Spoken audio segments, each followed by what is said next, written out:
Memang di internal Nasdem itu ada banyak suara dan aspirasi yang muncul.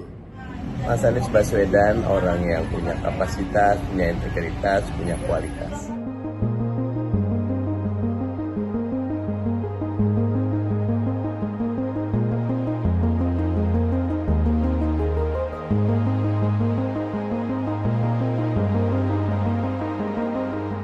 Memang di internal Nasdem itu ada banyak suara dan aspirasi yang muncul.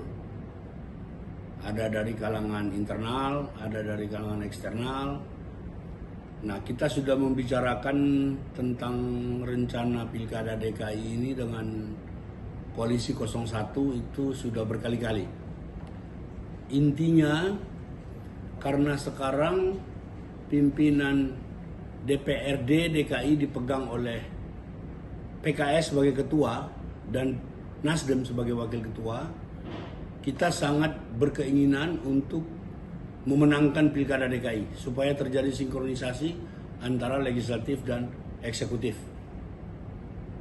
Nah, untuk itu dalam pembicaraan 3 sekjen, sejumlah nama kita sudah munculkan dari masing-masing partai. Misalnya dari PKB, mereka memunculkan Menteri Tenaga Kerja Ida Fauzia.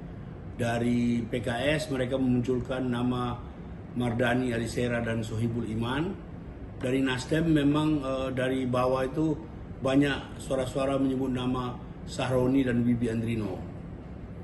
Tetapi ini kan baru tingkat wacana.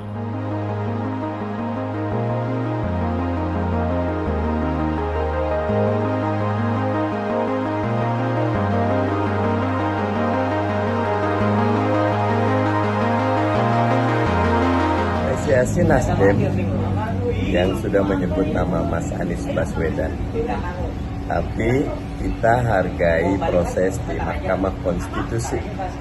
Insya Allah setelah ada keputusan Mahkamah Konstitusi akan ada jalan yang jelas, tegas, dan mudah. Mas Anies Baswedan orang yang punya kapasitas, punya integritas, punya kualitas. Dimanapun insya Allah akan memberi manfaat bagi bangsa ini. Terima kasih.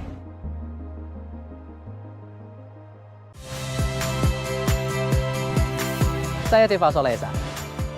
Saksikan program-program Kompas TV melalui siaran digital, pay TV, dan media streaming lainnya. Kompas TV, independen, terpercaya.